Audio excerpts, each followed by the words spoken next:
ये आकाशवाणी दिल्ली है। कृपया हमारे अगले कार्यक्रम की प्रतीक्षा कीजिए। ये आकाशवाणी है।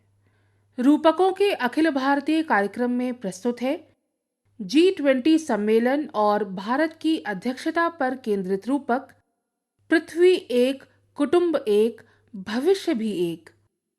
आलेख अशोक अग्रोही, संयोजन डॉक्टर संजय सिंह वर्मा, प्रस्तुतकर्ता नवोदिता मिश्रा।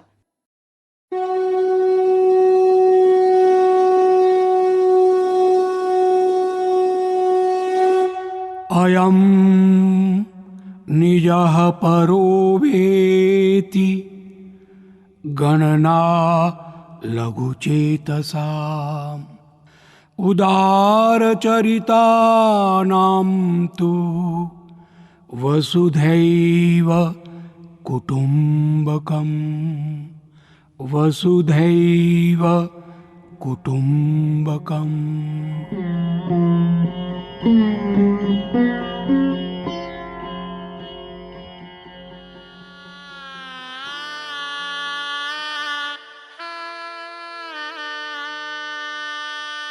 वसुधैव कुटुंबकम में विश्वास करने वाले हम भारतवासी पूरे विश्व को अपना परिवार मानते हैं। हमारी प्राचीन परंपरा रही है कि हम अपनी प्रार्थना में भी ईश्वर से सभी के कल्याण की कामना करते हैं। विश्व के 20 सबसे शक्तिशाली देशों के समूह G20 ने नई वैश्विक चुनौतियों से भरे इस दौर में भारत के नेतृत्व में अपना विश्वास व्यक्त किया है। भारत की अध्यक्षता में हो रहे G20 सम्मेलन की थीम है वसुधैव कुटुंबकम, जिसका अर्थ है एक पृथ्वी, एक कुटुंब, एक भविष्य। ये उपवाक्य महाउपनिषद के प्राचीन संस्कृत पाठ से लिया गया है। ये विषय निश्चित रूप से सभी प्रकार के जीवन मूल्यों, मानव, पशु, पौधों, सूक्ष्म जीव, पृथ्वी तथा व्यापक ब्रह्मांड में उनके परस्पर संबंधों की पुष्टि करता है। यह पर्यावरण की दृष्टि से जिम्मेदार व्यवहार अपनाने का आह्वान करता है, ताकि मानवता को अपेक्षाकृत स्वच्छ, हरित और उज्जवल भविष्य प्राप्त हो।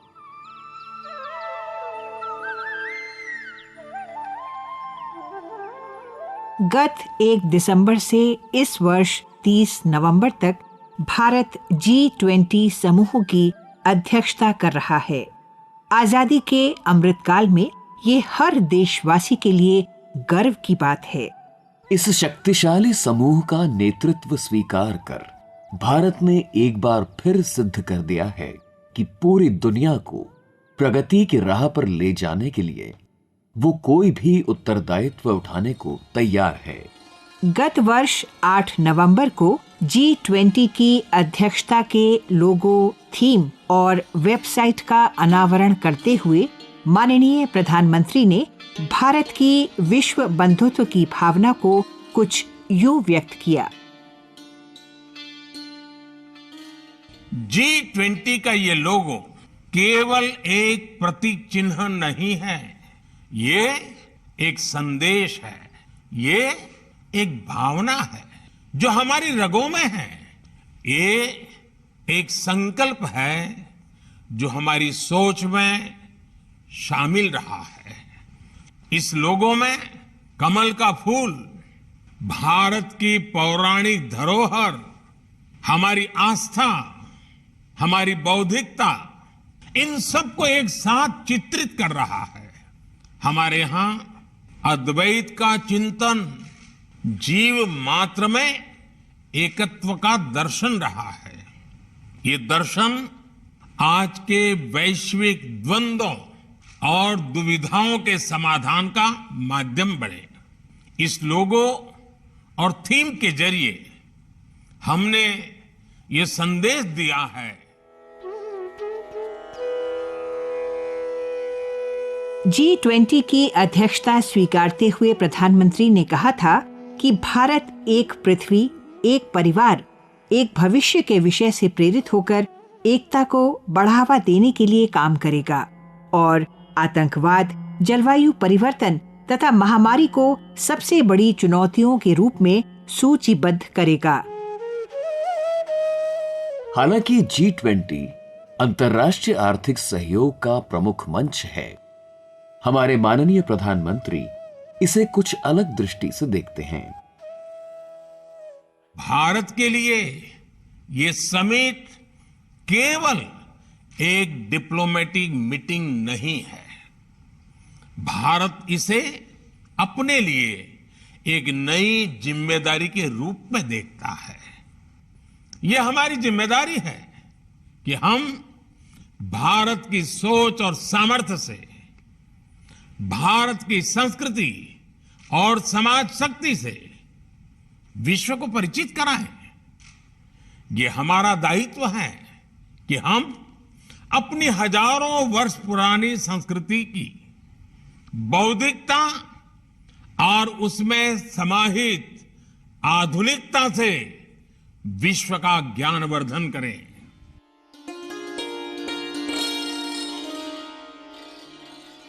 सम्मेलन की बैठकों के माध्यम से भारत अपने सहयोगी देशों के साथ न केवल मित्रता बढ़ाना चाहता है, बल्कि उन्हें देश की गौरवशाली सांस्कृतिक विरासत से भी परिचित कराना चाहता है।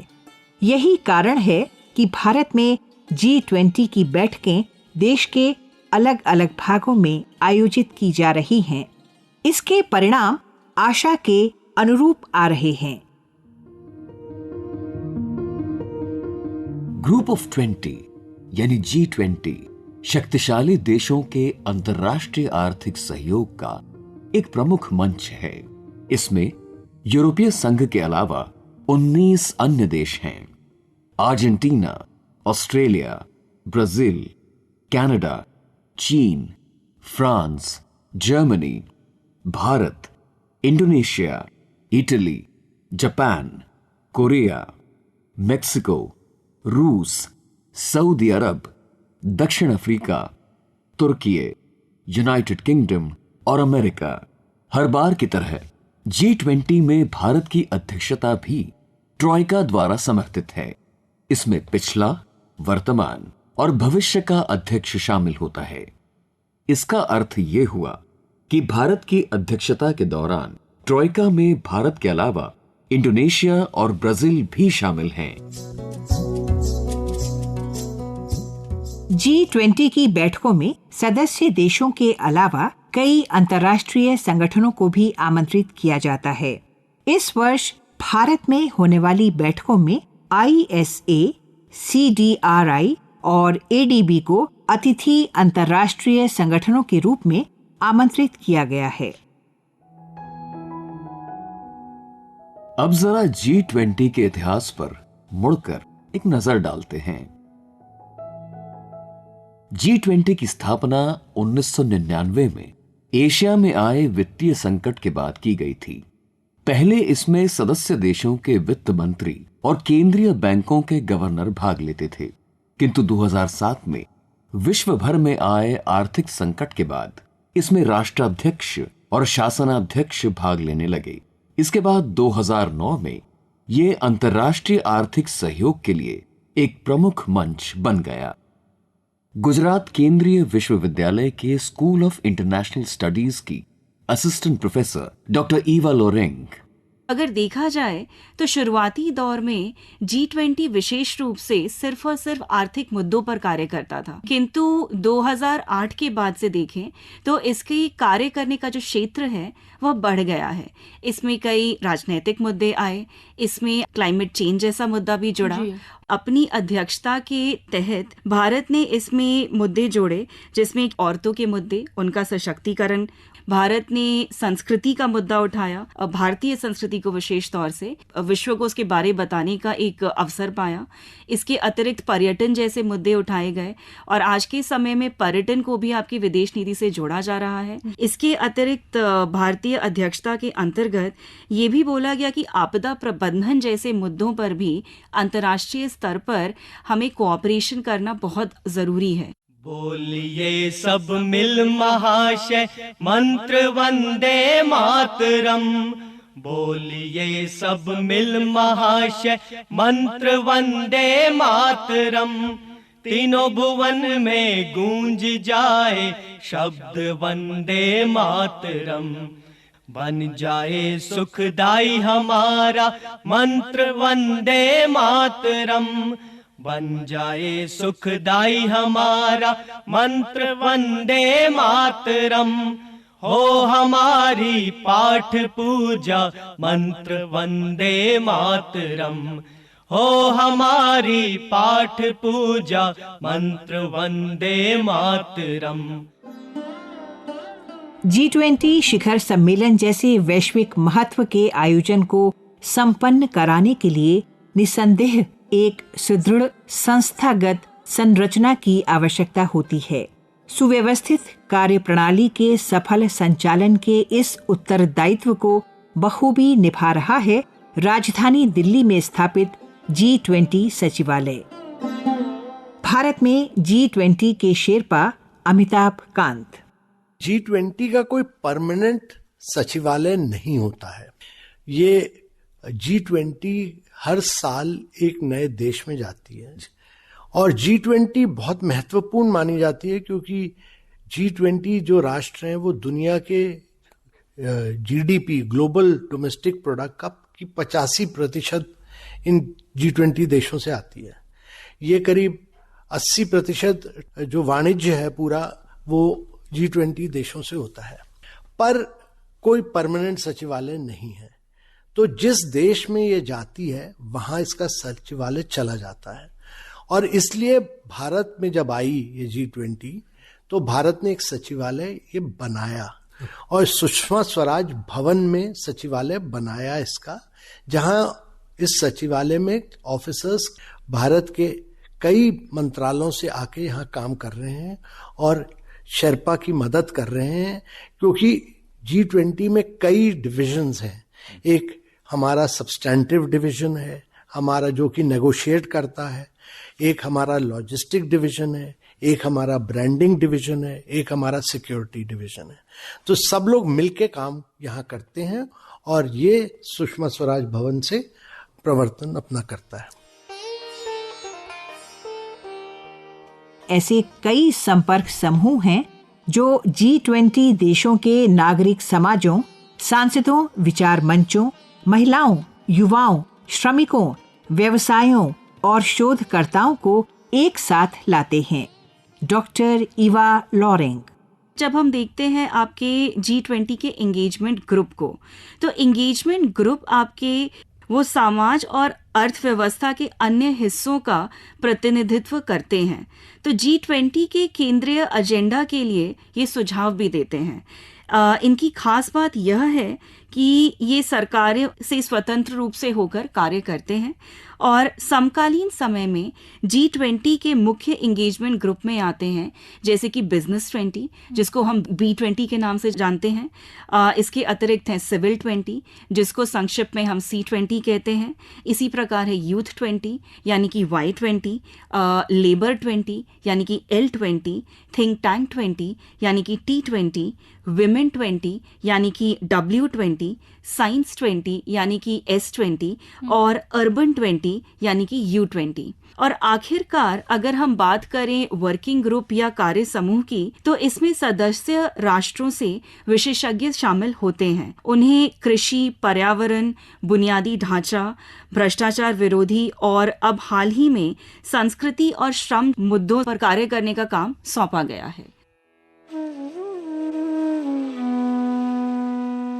भारत में G20 के शेरपा अमिताभ कांत ने बताया कि अध्यक्ष बनने के बाद भारत ने इसमें कई नई पहल की हैं। भारत ने जो G20 किया वो बाकी देशों के G20 से बहुत ही अलग था और उसकी जो महत्वपूर्ण चीज़ ये रही कि G20 जो दूसरों देशों में होता है वो एक शहर या दो शहर में होता है। हमारा जो G20 रहा, माननीय प्रधानमंत्री जी का ये लक्ष्य था कि ये भारत के हर संस्थान में जाए। तो ये हर स्टेट में हुआ और 60 शहरों में किया गया और ये एक अवसर बना कि उस स्टेट का जो इंफ्रास्ट्रक्चर है, जो उसकी सड़कें हैं, ड्रेनेज है, सूएज है, सबको हम इम्प्रूव कर पाएं। और स्टेट्स के साथ मिलकर किया गया, तो ये कोऑपरेटिव फेडरलिज्म का एक बहुत बड़ा एक एग्जाम्पल है। और आइए अब बात करते हैं G20 के सांस्कृतिक पक्ष की। यूं तो इस समय देश की प्रगति का हर पक्ष G20 के प्रतिनिधि मंडल को प्रभावित कर रहा है, किंतु हमारी संस्कृति विदेशियों को विशेष रूप से आकर्षित कर रही है। भारत की हजारों वर्ष पुरानी संस्कृति ने हमें एक और बात सिखाई है। जब हम अपनी प्रगति के लिए प्रयास करते हैं तो हम वैश्विक प्रगति की परिकल्पना भी करते हैं। आज भारत विश्व का इतना समृद्ध और सजीव लोकतंत्र है। भारत के पास जितनी विशिष्टता है उतनी ही विविधता भी है। ये डेमोक्रेसी, ये डाइवर्सिटी, ये इंडिजीनियस अप्रोच, ये इंक्लूसिव सोच, ये लोकल लाइफस्टाइल, ये ग्लोबल थॉट्स आज वर्ल्ड इन्हीं आइडियाज में अपनी सभी चुनौतियों के समाधान देख रहा है। और G20 इसके लिए एक बड़े अवसर के रूप में काम आ सकता है।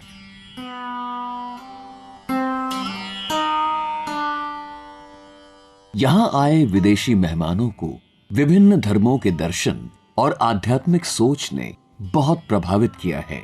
इनके अलावा ध्यान और विपश्यना जैसी भारतीय साधना विधाओं ने भी दुनिया को चमत्कृत किया है। आयुर्वेद और सिद्ध जैसी प्राचीन भारतीय पारंपरिक चिकित्सा पद्धतियां सभी को प्रभावित कर रही हैं। G20 के कई प्रतिनिधियों ने अपने देशों में हिंदी, बांग्ला और तमिल जैसी भारतीय भाषाओं को मान्यता देने में रुचि दिखाई है। G20 की अध्यक्षता कर रहे प्रगतिशील भारत की जनभावना को गुरुग्राम हरियाणा के कवि यशपाल यश ने कुछ यूं व्यक्त किया है। एक धरती एक यह परिवार है, एक सपना एक ही संसार है, जो सदा संदेश भारत का रहा, आज G20 करे स्वीकार वह, यह हमारी आपकी सबकी धरा, एक सीमित और साझा संपदा,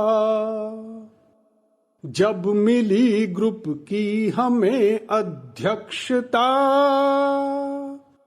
लक्ष्य यह हम दें इसे नूतन दिशा, देश दुनिया के बड़े जितने सभी हो रहे हैं एक मत इन पे सभी, जो हमारा सामूहिक दायित्व है, आज भारत कर रहा नेतृत्व है। भारत की सांस्कृतिक विरासत को जनमानस में बनाए रखने वाले दिवाली और होली जैसे सांस्कृतिक पर्व भी G20 के प्रतिनिधियों को आकर्षित कर रहे हैं। इनके अतिरिक्त रंगोली और मेहंदी जैसी भारतीय कलाएं सभी को भा रही हैं। असम गुवाहाटी की कवित्री प्रज्ञा माया शर्मा ने बताया, G20 शिखर सम्मेलन की विभिन्न बैठकों के क्रम में यूथ 20 समूह की पहली बैठक 6 से 8 फरवरी तक गुवाहाटी में आयोजित की गई।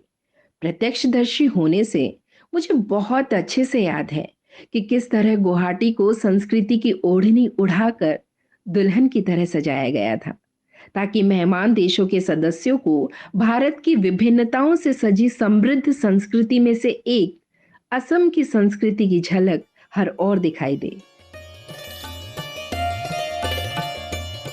आज भारतीय फिल्म निर्माताओं द्वारा निर्मित वृत्तचित्र और स्वतंत्र सिनेमा विश्व भर में लोकप्रिय हो रहे हैं। फिल्मों की बात हो रही है तो अब कुछ बात जम्मू कश्मीर और वहां हुए G20 के सम्मेलन की हो जाए। जम्मू कश्मीर के बारामूला से डॉक्टर वी कचरू। पिछले दिनों मई के महीने में 22 से 24 मई तक श्रीनगर कश्मीर में भी एक G20 का एक वर्किंग ग्रुप की मीटिंग रखी गई थी, जिसका केंद्र बिंदु टूरिज्म था। और चूंकि आतंकवाद की छाया से पहले भी कश्मीर फिल्म टूरिज्म के लिए बहुत प्रसिद्ध रहा है। बॉलीवुड की अधिकांश फिल्में कश्मीर की सुरम्य घाटियों में ही उनकी शूटिंग होती रहती थी। तो इस प्रकार फिल्म टूरिज्म को फिर से दोबारा से उसको पुनर्स्थापित करने के लिए एक प्रमुख केंद्र बिंदु विचार विमर्श करने के लिए था। भारतीय फैशन और सौंदर्य उद्योग भी विदेशियों को भा रहा है। आयुर्वेदिक स्किन केयर जैसी भारतीय सौंदर्य प्रथाओं को विदेशी बहुत पसंद कर रहे हैं। भारतीय वास्तुकला और डिजाइन की सभी प्रशंसा कर रहे हैं। संस्कृति और कला को विश्व भर में लोकप्रिय बनाने के लिए जो भारतीय उद्यमी रुचि रखते हैं, G20 देशों के प्रतिनिधि उनको भी प्रोत्साहित कर रहे हैं। भारतीय शिक्षा, विशेष रूप से विज्ञान और प्रौद्योगिकी की शिक्षा को पूरा विश्व मानता है।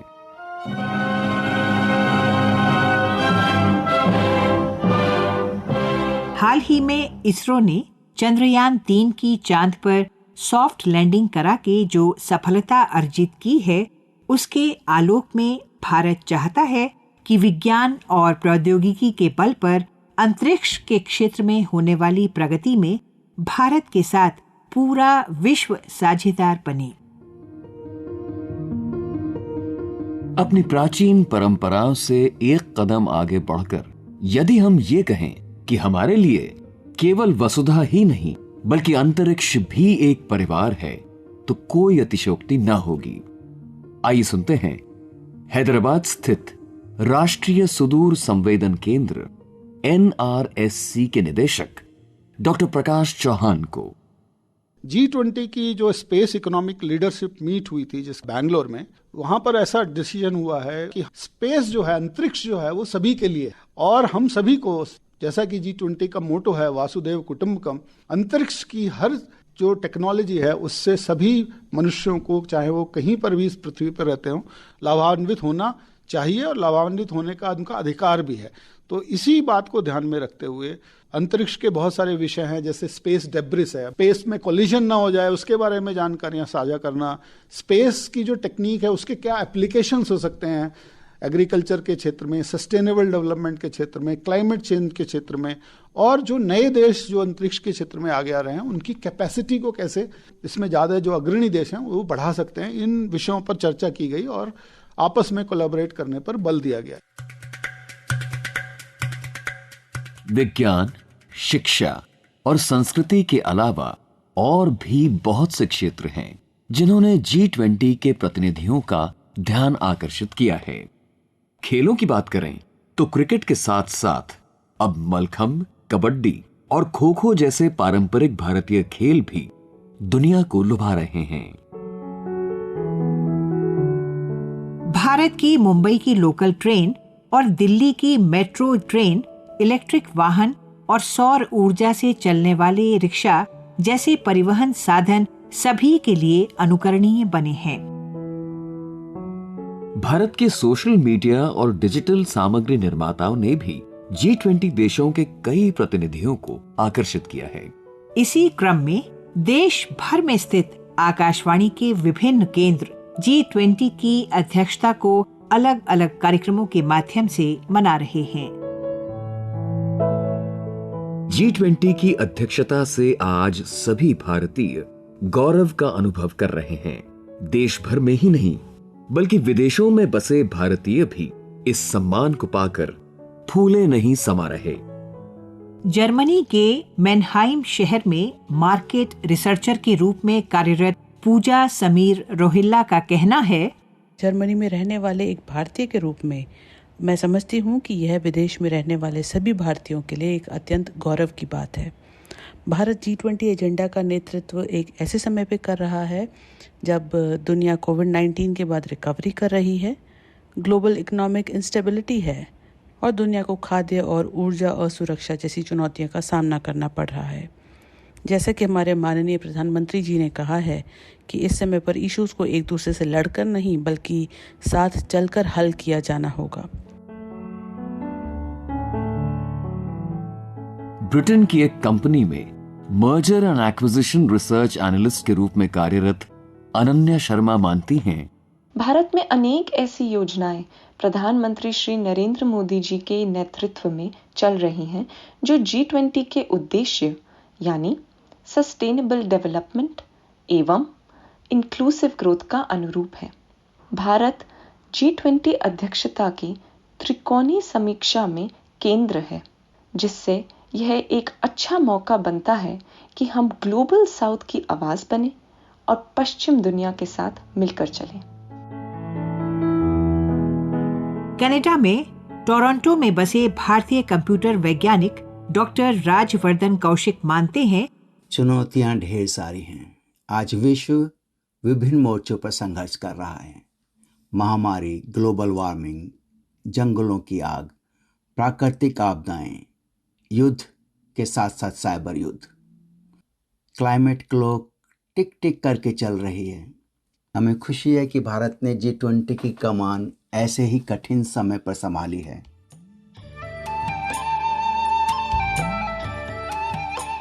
कुल मिलाकर कहा जा सकता है कि भारत की अध्यक्षता में होने वाले सम्मेलन में भाग ले रहे विश्व भर के प्रतिनिधियों पर भारत की समृद्ध विरासत के साथ प्रगति का हर आयाम गहरा प्रभाव छोड़ रहा है। G20 नेताओं का 18वां शिखर सम्मेलन अभी कुछ ही दिन बाद 9 और 10 सितंबर को नई दिल्ली के प्रगति मैदान स्थित भारत मंडपम परिसर में होगा। भारत अपना अमृत काल मना रहा है। ऐसे समय में G20 की अध्यक्षता का अवसर देकर दुनिया ने हम पर जो भरोसा जताया है, हमें विश्वास है कि हम उस पर पूरी तरह खरे साबित होंगे। इस अवसर पर पूर्व प्रधानमंत्री और महान कवि श्री अटल बिहारी वाजपेयी की लिखी कविता अनायास ही जुबान पर आ जाती है, जिसका एक एक अक्षर आज सत्य सिद्ध हो रहा है।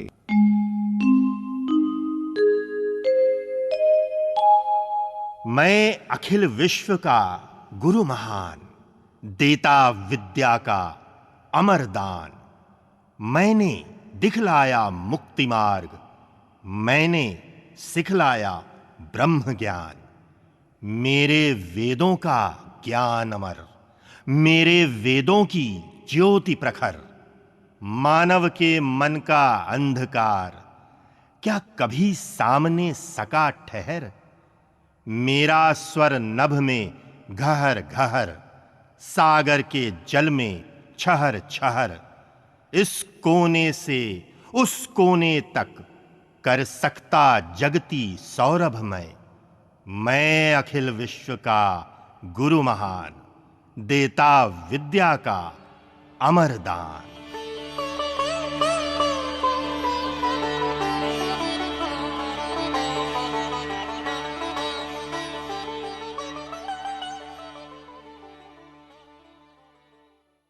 पृथ्वी एक, कुटुंब एक, भविष्य भी एक।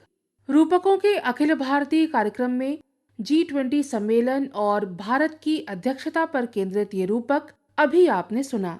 आलेख अशोक अग्रोही, वाचन स्वर दीपा चतुर्वेदी और मनोज माइंडकर, संस्कृत स्वरांश बलदेवानंद सागर, काव्यांश स्वर अभिनय श्रीवास्तव, प्रस्तुति सहायक हरदीप सिंह और नेहा सोनी, संयोजन डॉक्टर संजय सिंह वर्मा, प्रस्तुतकर्ता नवोदिता मिश्रा। केंद्रीय हिंदी रूपक एकांश द्वारा निर्मित ये कार्यक्रम आकाशवाणी दिल्ली से प्रसारित किया गया।